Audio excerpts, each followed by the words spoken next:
kasama ang kanyang abogado na si Attorney Maggie Abraham Garduque.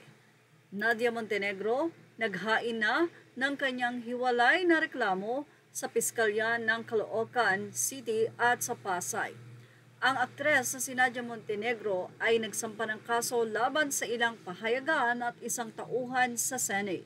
Ito'y kaugnay na rin sa lumabas na ulat noon sa Senate Office of Sergeant at Arms or OSAA hinggil sa insidente ng di umano'y hinihinalang marijuana ng galing sa loob ng isang banyo sa Senado.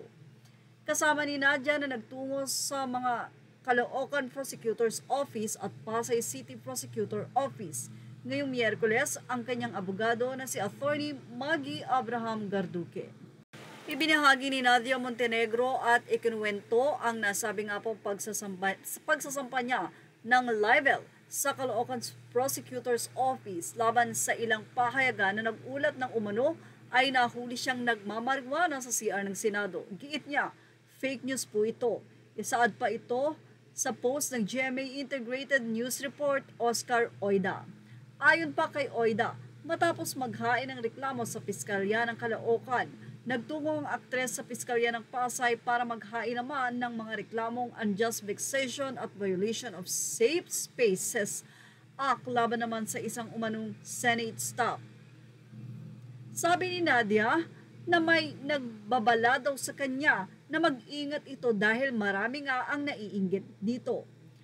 Kwento niya, I asked him why and then he said, "Between you and me lang, ingat ka, maraming naiinggit sa'yo dito." And I said, bakit? Kung meron nga daw akong nakasalubong na staff ng isang senador sa hiwalay ng CR na nagbugahan daw nito ng marijuana.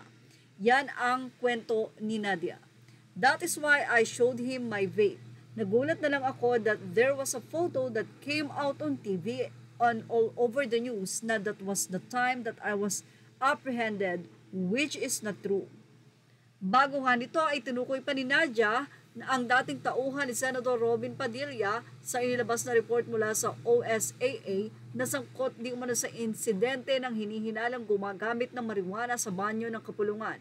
Sa naturang report ng Dinang OSA, itinanggi naman ni Nadia ang hinala laban sa kanya. Base din sa nasabing report na may petsang August 13, napansin umano ng security personnel na si Victor Patelo ang dalawang maghiwalay na insidente, unusual scent odor allegedly emanating from the ladies' comfort room near the senator's extension offices.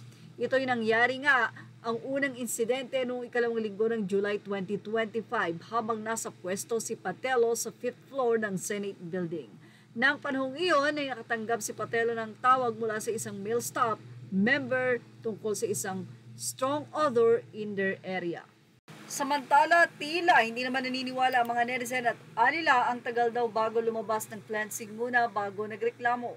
Safe ka na, sabi ni Marco Lecta, hahaha, may naamoy usok, ikaw pa magreklamo, pastilan. Say naman ng isa, wow, nung nagkaroon ng drug test sa Senado, hindi ka nag-volunteer magpa-test, then nag-resign para iwas investigation. Now, after ilang months, magre-reklamo ka. Say naman ng isa at pagtatanggol, bakit ka nangingialam?